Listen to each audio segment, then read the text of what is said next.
right, good evening, everybody. Welcome to Citizens Tower. Thank you for coming out and attending my town hall today. We haven't had one of these. I think maybe Councilman Christian had one once since COVID, I think, if I remember that correctly. So my last town hall was the week of the COVID declaration. So I remember that vividly. But anyway, we got a few things we want to do, share with you, and then we'll just open it up. The purpose of this is just to see if you have any questions or concerns, or we also receive compliments here at the City of Lubbock.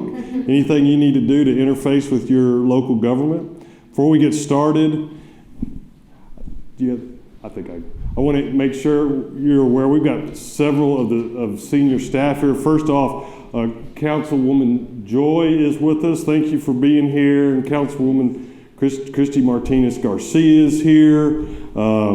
Mr. Turpin is with Streets. We've got everybody. I know. Chief Fogerson, Neil Barron with Police, City Manager Jared Atkinson, Director of Public Works Wood Franklin, Assistant City Manager Eric Rieno, Deputy City Manager Bill Howerton, our CFO Bruce Kostelich, ACM Brooke Witcher, Mike Keenum, engineer, Colby Van Gundy's with Parks. Who am I missing? She's with Parks. And with Parks too, okay. So we've got a lot of people to answer lots of questions. First, I want to give you a couple of updates on what the council is working on right now. We are neck deep in budget, okay? Hello, Mr. Kohout. Well, good to see you, Steve. Thank you very much. Thanks for coming in. So, I've known Mr. Kohout since I was this tall. He and my dad worked at the City of Midland together. Mr. Kohout was the Director of Parks and Recreation, and then they came to Lubbock together, actually. So anyway, thanks for coming to my town hall. So, high level, we're neck deep into budget. We spent 2 long days of information gathering. Staff did a great job of compiling the information and sharing what is about $1 billion budget for the City of Lubbock. It was recommended that we would have a 4-penny tax decrease, and then as the weeks go on, the council will continue to work on that. There's a lot of information there. You can ask detailed questions. If we can't answer it off the top of our heads, we'll get it to you. The other thing that is of high interest is the street bond. We heard a recommendation from our Citizens Committee, a recommendation to put a bond back on the ballot in November, and we have a list of recommended streets to put on that bond. It's not exactly like the original bond. Most notably, Broadway is not included. My position is that Broadway is still of high need, but the council is certainly supportive of calling the election, in my opinion, and supportive of the list from the Citizens Advisory Committee. So with that, before we get started with Q&A, I want to turn it over to, who's going first, Mike or Wood? I'd like just a brief update. There's 2 major transportation infrastructure projects going on in my district right now. One is Loop 88. If anyone hasn't gone and driven the route for Loop 88, you should go drive it, because it's pretty interesting what they've cleared off and where they're going right now. And once we get an update on that, we're going to get some update on 114th Street. Those improvements between Quaker and Slide have begun, and then following that, we'll be doing Quaker to Indiana. So with that, Mr. Franklin. Good evening.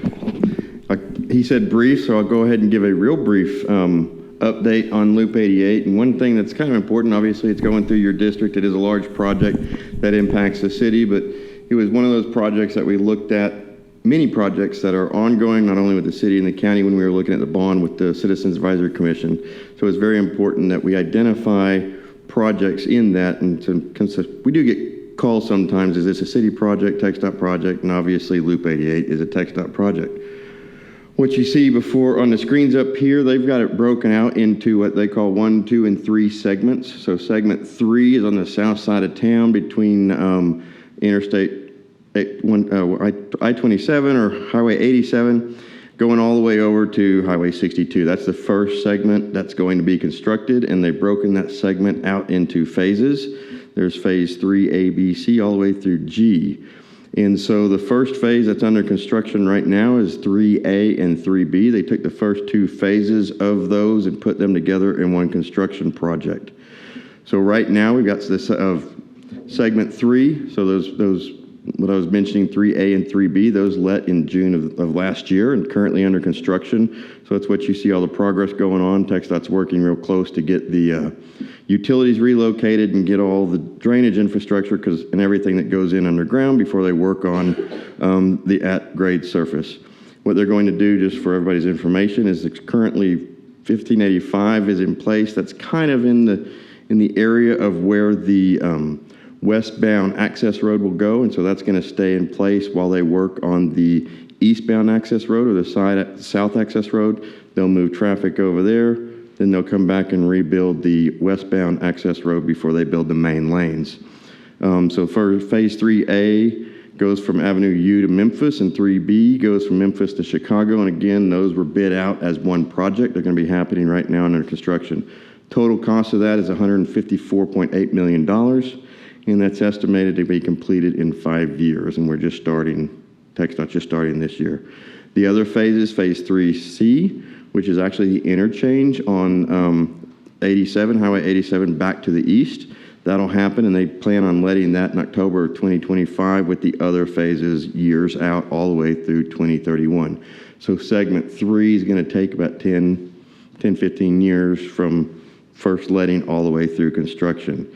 And again, a closer view of that, for those of you looking at screen, you can kind of see 3A and B will be the first two, and then C, they're going to be jumped back to the east, and then they'll start going back to the west on the future phases of that. And then, of course, the next segment 1, 2, and 4, I don't believe they don't even have a schedule for the segments, but that's where those are with the ultimate overall project back up on the screen. Is that fast enough for you? Any questions or any concerns? Any questions tonight regarding Loop 88? Okay, you must have With that, we will turn it over to Mr. Keenum to talk to you about 114th Street and what's going on that section of the road.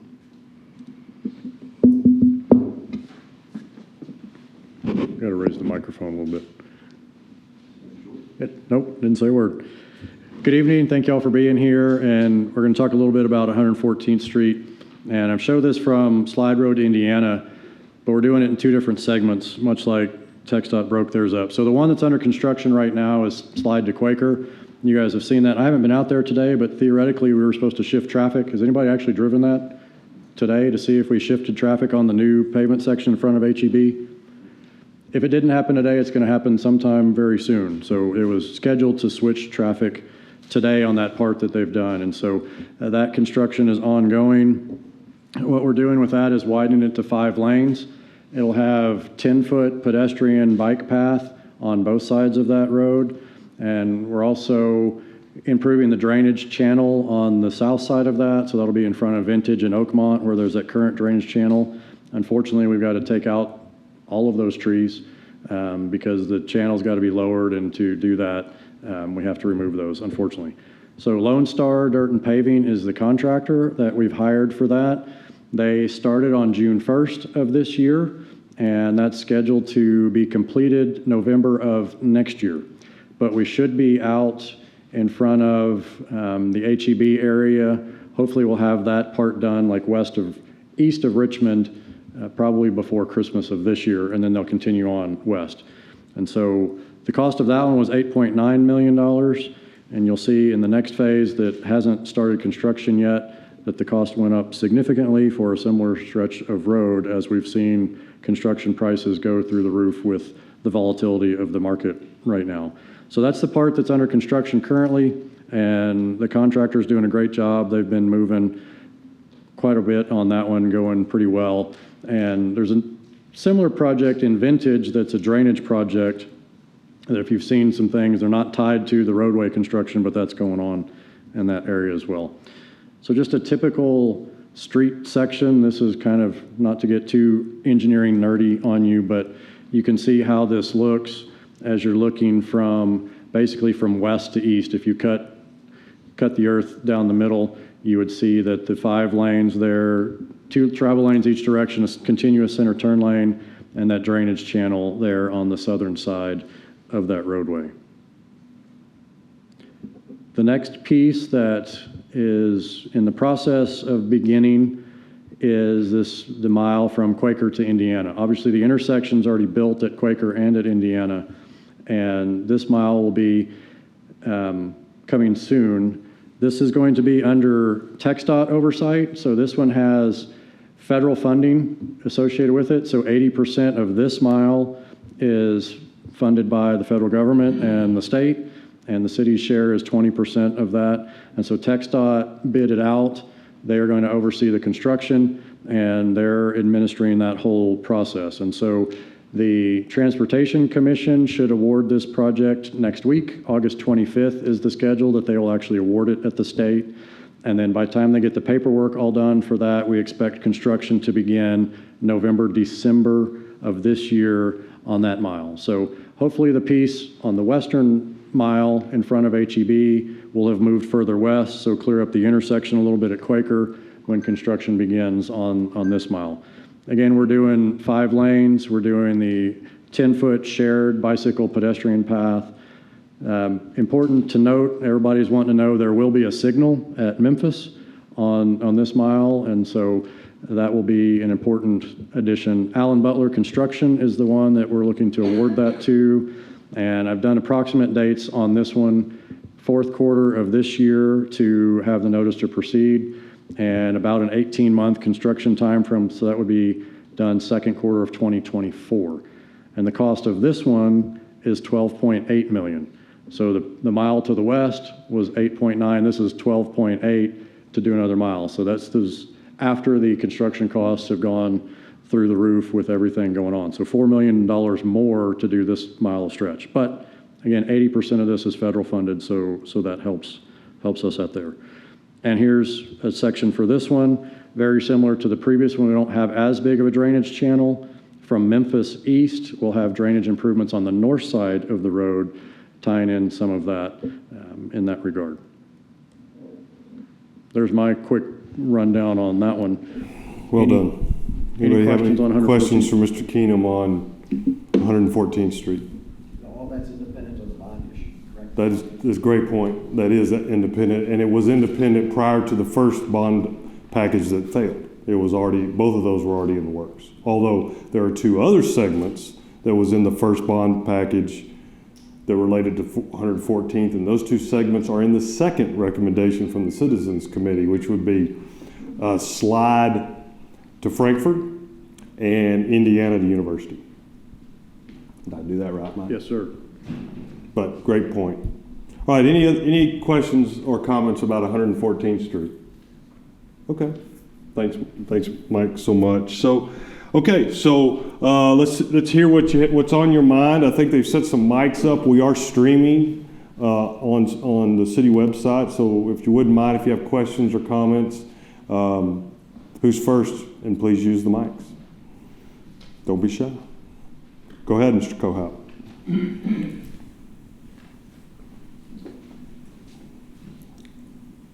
I'm Wayne Cohout, and I want to make some mentioning about the lack of homework that I perceive the city council didn't do on the last bond election. Every city has a negative vote for almost every bond issue.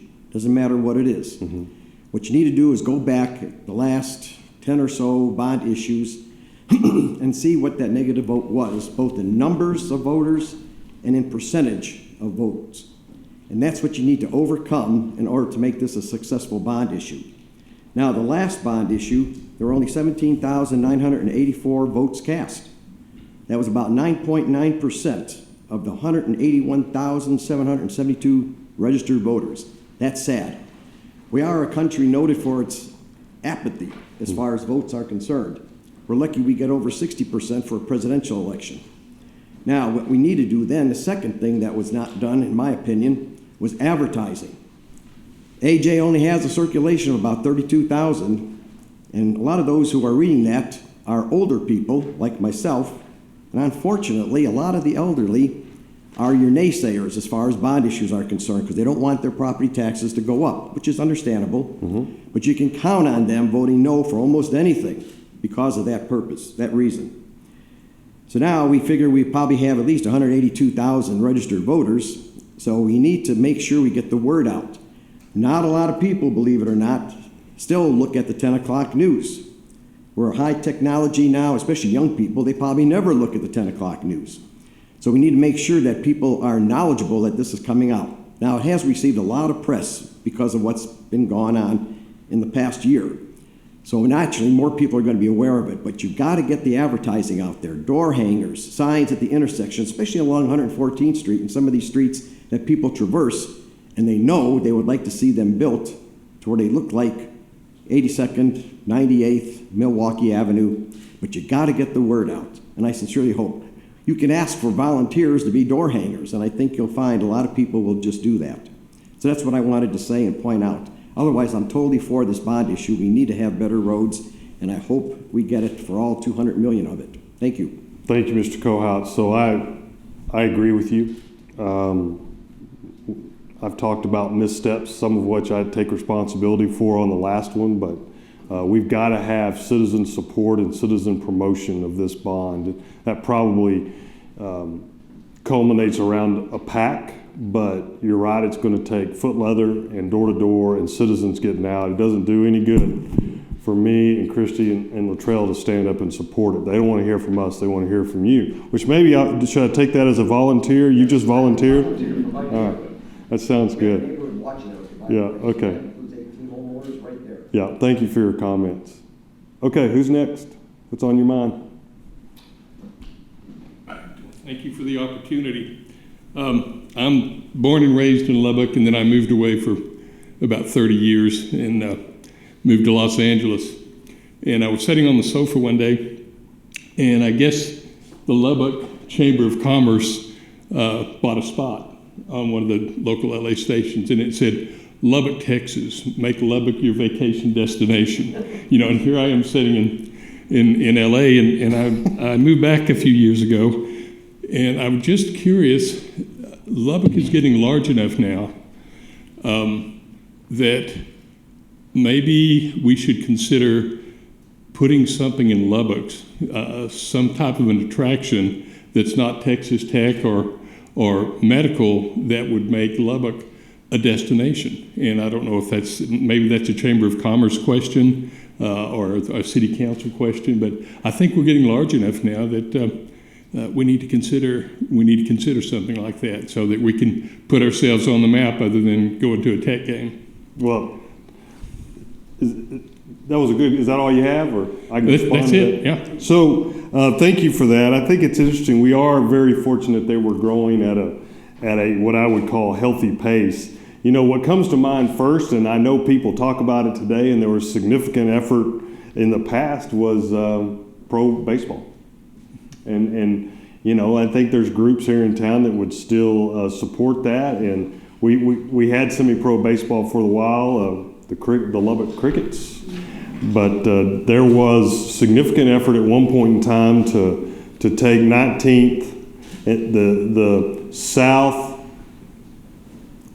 corner of 19th, where the Murphy's USA is now, and you know, there's a metal recycling thing back there, and put a semi-pro baseball field in there. So anyway, good point. Thank you very much, but we're glad to have you from LA. So I'm from Lubbock. yeah, we're glad to have you back from LA. Bill, anything on your mind? No, sir. Ma'am?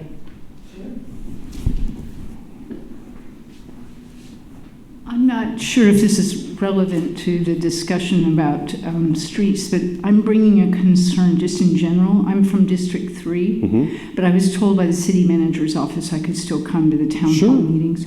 My name's open to Holly everybody. Humphreys, and I'm very concerned about the plans to demolish the swimming pools, Okay. leaving only quack. I am the product of a municipal swimming pool in Cincinnati, Ohio. From that experience, I had no fear of water. I went on to take swimming lessons. I became a competitive champion swimmer. I am now 67 and I am still lap swimming at the Texas Tech Rec Center. I have no medical issues, no blood pressure problems. I take no medication, and I attribute that to the Tech Rec Center and all the outlets it provides. I was also an upward bound counselor while in college to help underprivileged, socioeconomically deprived youth become exposed to a college environment to give them hope, to aspire to that kind of future. And while doing that, I was the lifeguard for that program, and I became a lifeguard, which helped funded my graduate school education at Tech. So that being said, I am curious as to why in our city, when Texas has and ranks 8th in obesity rates in the United States, according to recent data, Lubbock has a very high portion of obesity rates. And also, I go to all the wonderful community outreach meetings provided by Lubbock Police Department. Part of their concerns is trying to help redirect children from crime, such as joining gangs. I used to supervise a student teaching program at University of Texas, particularly for middle schoolers and high schoolers. And if we do not have outlets for children in this city to have healthy outdoor exercise, we're cutting off opportunities for them. Plus, to put splash pads in place of those city pools only will attract the toddlers, because I watch the splash pad activity at Tech. Youngsters from age 8 to 18 are not going to be entertained by splash pads. Further, if we could implement a plan where we would maybe redo one pool at a time, over time, perhaps that could be done. But that is basically my concern. Okay. And I just wanted to give voice to that. Thank you very much, Ms. Humphreys. Thank you for your comment. First of all, I agree with you. I mean, we have I guess you would call it, like you said, an obesity problem and lack of activity problem and other things in our country. And we do need outlets for, especially our children, to exercise. So the pool, there's a couple of things we need to know about the pools and the discussions we're having around the pools. So our pools were built in the 50s, and staff correct me as soon as I misstep here, but, and they're aged out of repair. I mean, they're really at a point where it really doesn't make sense for us to just fix them. They really need to be replaced. Our utilization of our city pools has dropped significantly over the past several years. They're not used. Now, maybe they're not used because they're old. Maybe people are swimming other places. You have places like the YWCA that has done a great job, say, with Sun and Fun, which is where I grew up swimming. And we're just in a unique situation with ARPA funds where we would not otherwise have an opportunity to do something in place of the pools to replace them. And there's a lot of municipalities, not just in Texas, all over the country, that have utilized the splash pads. And there is also demand for splash pads. I also understand there's demand for pools.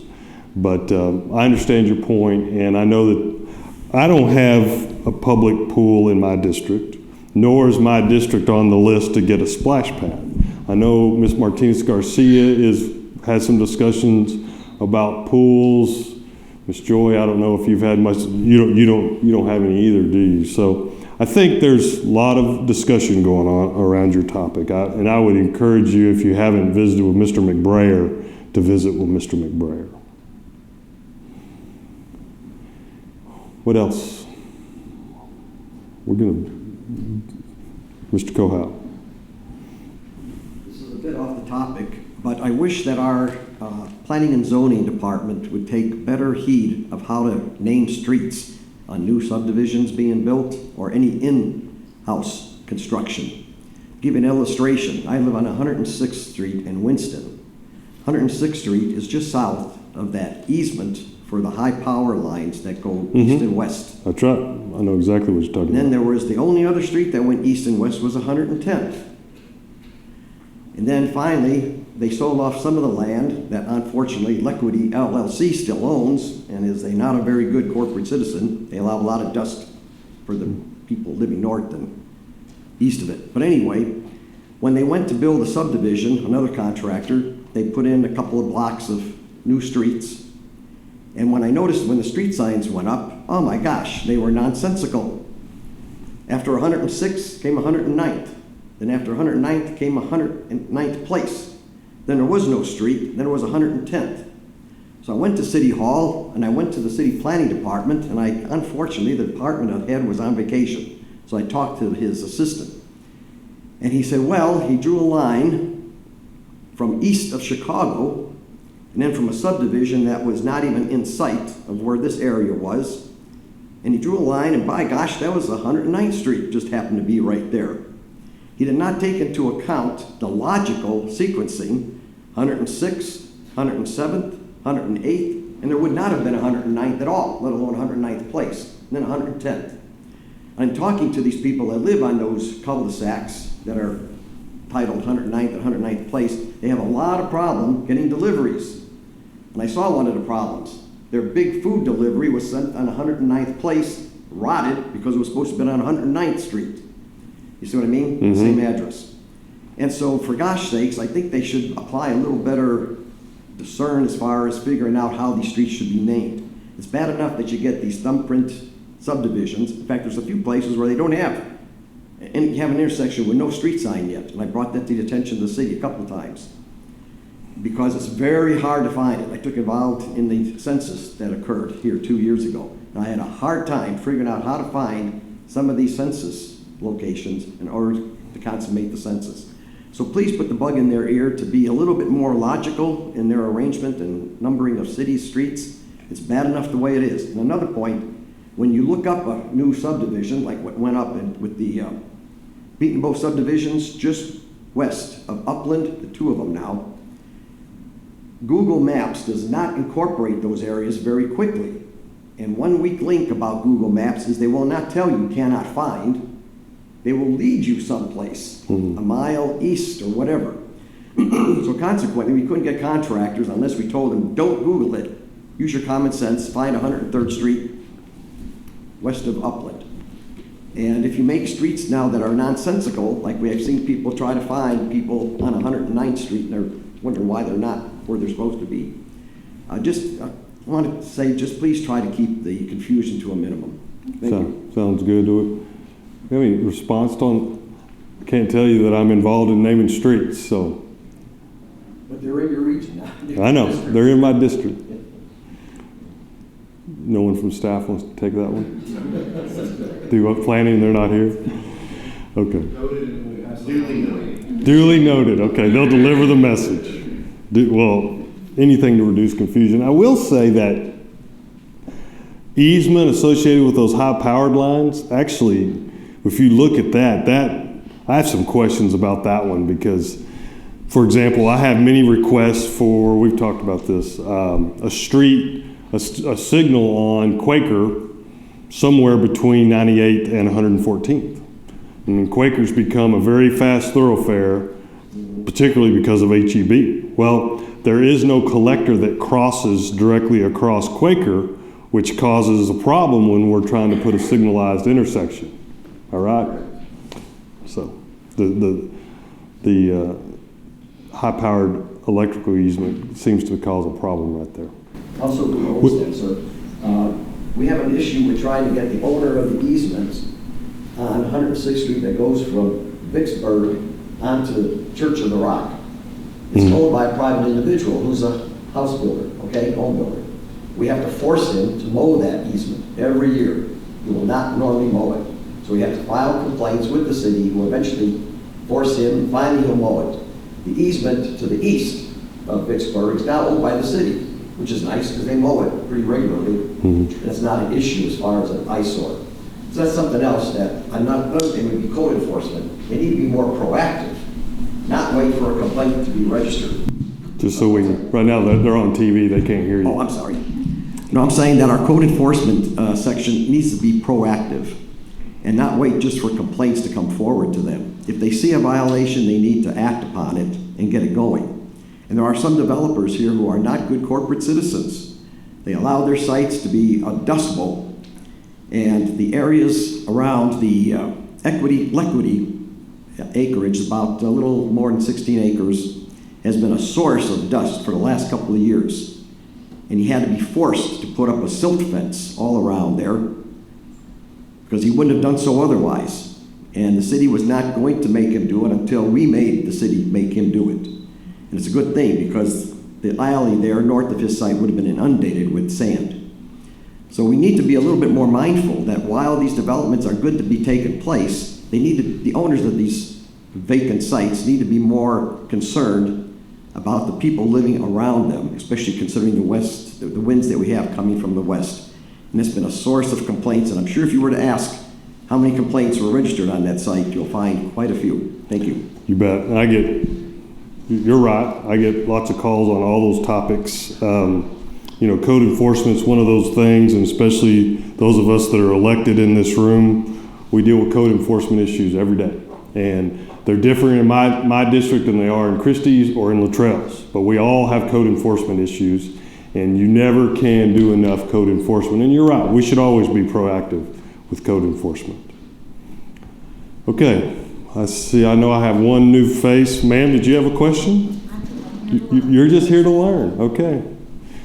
So I think I've worked the audience of everyone here who's in attendance that's not part of the city. So if that's true, if I've answered all the questions, then there's no need to take our full time here tonight. Bill, you got nothing for me? No, sir. All right, well, thank you for coming out. I will remind everybody that we're not just available here, that we're available via email. We have council staff here. Mr. Dautre, he's our liaison between our office and the city manager's office. Oh, Kristen, yes, Kristen's new. Welcome, Kristen, to the team. She's on council staff, so they're all available to answer your questions anytime that you have anything that you need from the city. Okay, then we're adjourned. Thanks for coming out.